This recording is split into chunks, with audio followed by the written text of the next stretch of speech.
V Bratislave pribudla nová galéria. V Račianskej Červenej lisovni, kde miestni vinári doteraz organizovali ochutnávky vín, si môžete pozrieť už aj umenie. Ako prvú usporiadali výstavu s názvom Dom.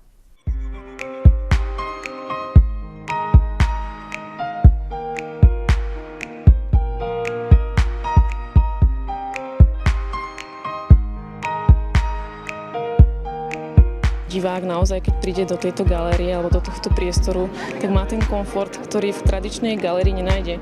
Väčšinou sú galérie strnulé a proste nedá sa v nich byť tak pohodlne ako v domácom priestore, takže práve preto sme si zvolili tento formát, kedy diváci sú naozaj ako na návšteve. Umelecké diela, ktoré sú zastúpené konkrétne na tejto výstave, reflektujú priamo tému domu, domáceho klišé, domácich vzťahov. Jednoducho všetky otázky, ktoré súvisia aj s vyrastaním alebo s rastom dieťaťa. Hneď pri vstupe do galérie nás upútali hojdajúce sa nohy.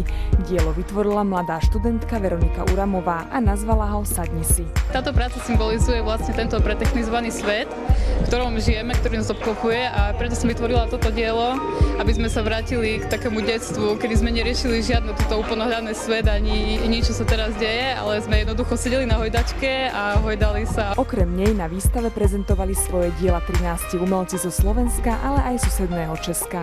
Toto je moja práca, sú to vlastne tematika takých metaforických priestorov, možno, že vlastne sú to priestory takého domáceho charakteru, ale skôr metaforizujú to ľudské vnútro, takže možno preto sú také charakterom osobné, intimné. Je to malované takou kombináciou akrylovej farby a akvarelu. Na tejto výstave prezentujem dve práce. Jednou sú vázy, ktoré sú kolekciou, ktorá sa nazýva Biovázy 0 až 5, ktorú sme vytvorili spolu s keramičkou Marketou Novákovou.